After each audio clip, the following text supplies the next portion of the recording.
उत्तराखंड के मुख्यमंत्री पुष्कर सिंह धामी ने उत्तराखंड विधानसभा अध्यक्ष के साथ देहरादून में विधानसभा भवन में विधानसभा सत्र के लिए ई विधानसभा एप्लीकेशन लॉन्च किया। सीएम धामी ने विधानसभा परिषद में विधानसभा अध्यक्ष के साथ शिष्टाचार भेंट भी की। इस पहल का उद्देश्य विधायी कार्रवाई को डिजिटल बनाना है, शासन में पारदर्शिता और दक्षता बढ़ाना है। इस अवसर पर बोलते हुए सीएम धामी ने विधानसभा संचालन को सुव्यवस्थित करने के लिए डिजिटल समाधान अपनाने के महत्व पर जोर दिया। बता दें कि उत्तराखंड में विधानसभा के कार्यों को डिजिटल और पेपरलेस बनाने के लिए ई विधानसभा प्रणाली अपनाई गई है।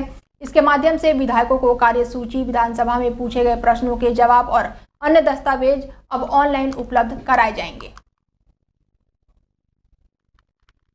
काशीपुर की सैनिक कॉलोनी में 170 किलो का अजगर देखकर पूरे इलाके में दहशत फैल गई। सूचना मिलते ही वन विभाग की टीम तत्काल मौके पर पहुंची और 3 घंटे की कड़ी मशक्कत के बाद इस खतरनाक अजगर को पकड़ने में सफल रही। वहीं रेस्क्यू टीम का कहना है कि अजगर के पास खतरनाक शक्ति है और इसे तुरंत काबू करना जरूरी था। अगर इसे रोक नहीं पाते तो यह किसी के लिए जानलेवा साबित हो सकता था।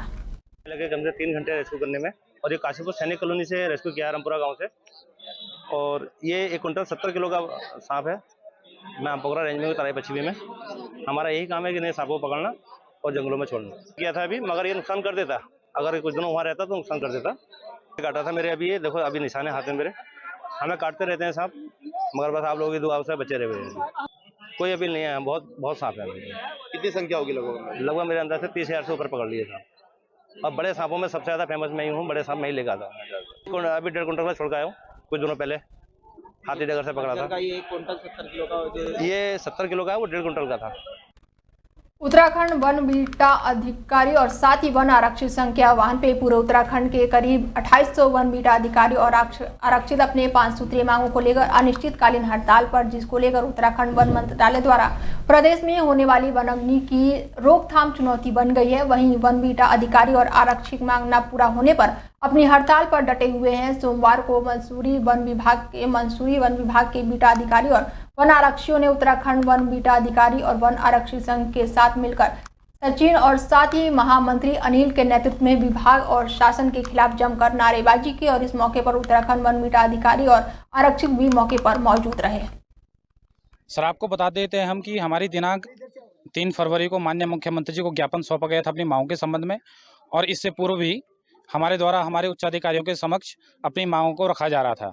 किंतु हमारी मांगों की जब अनदेखियां हुई तो हमारे द्वारा 3 फरवरी को माननीय मुख्यमंत्री जी को ज्ञापन सौंपा गया था और उसके संबंध में हमने पूर्ण तरीके से आश्वस्त कर दिया गया था कि जब तक हमारी मांगें आप पूर्ण नहीं कर लेते हैं हम तब तक विरोध प्रदर्शन जताएंगे। तो अभी एक प्रतिनिधि मंडल मुझसे आके मिला था जिनकी कुछ डिमांड्स हैं। फॉरेस्ट गार्ड का ये प्रतिनिधि मंडल है, तो डिमांड्स पे हम लोग जो है एक ज्ञापन इन्होंने सौंपा है।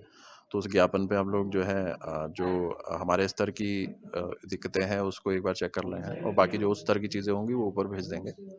और इनसे अब कहा तो गया है कि क्योंकि फायर सीज़न चल रहा है तो इस सीज़न में कुछ भी इस तरह की जो मांगे हैं, क्योंकि उसको सामने रखने का एक प्लेटफॉर्म होता है तो उसको सही। पहाड़ों की रानी मसूरी में देश विदेश से पर्यटक मसूरी की सुंदरता और स्वच्छ वातावरण का आनंद लेने आते हैं, जिसकी सुरक्षा व्यवस्था के लिए उत्तराखंड पुलिस प्रतिबद्ध नजर आती है। लेकिन कई पर्यटक ऐसे भी हैं जो नियमों का उल्लंघन करने से बाज नहीं आते। मामला मसूरी के माल रोड का है, जहां पर स्कॉर्पियो सवार 4 युवक नियमों का उल्लंघन करते हुए माल रोड पर हुड़दंग करते हुए मिले, जिसके बाद से सूचना पर पहुंची पुलिस ने महिला दरोगा के साथ माल रोड पहुंची और महिला दरोगा ने उनकी कार को रोककर उन्हें कार से उतरने के लिए कहा तो अपने रसूख का हवाला देकर उन्होंने महिला दरोगा और कांस्टेबलों के साथ अभद्रता करने लगे और बड़े बड़े अधिकारियों का नाम लेकर अपनी पहचान और रौब झाड़ने लगे।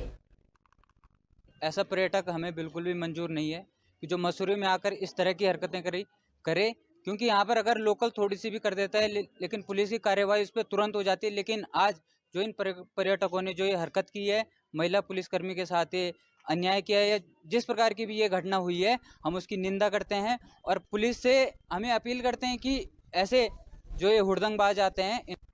उत्तराखंड में मूल निवासी भू कानून का मामला उत्तराखंड में तूल पकड़ने लगा है, जहां लंबे समय से मूल निवासी भू कानून समन्वय समिति के बैनर तले उत्तराखंड के तमाम लोग सड़कों पर आंदोलन कर रहे हैं। वहीं अब पूर्व विधायक भीमलाल आर्य ने भी इस मामले को लेकर कमर कस ली है। उत्तराखंड बजट सत्र के पहले दिन मूल निवासी भू कानून की मांग को लेकर घमासान मचाते हुए दिखे, तो वहीं पूर्व विधायक भीमलाल आर्य विधानसभा के गेट पर पहुंचे और उत्तराखंड में मूल निवासी और भू कानून जल्द लागू करने के लिए अपनी मांगों पर अड़ गए। विधानसभा सत्र की शुरुआती हंगामे के साथ ही शुरू हुई है।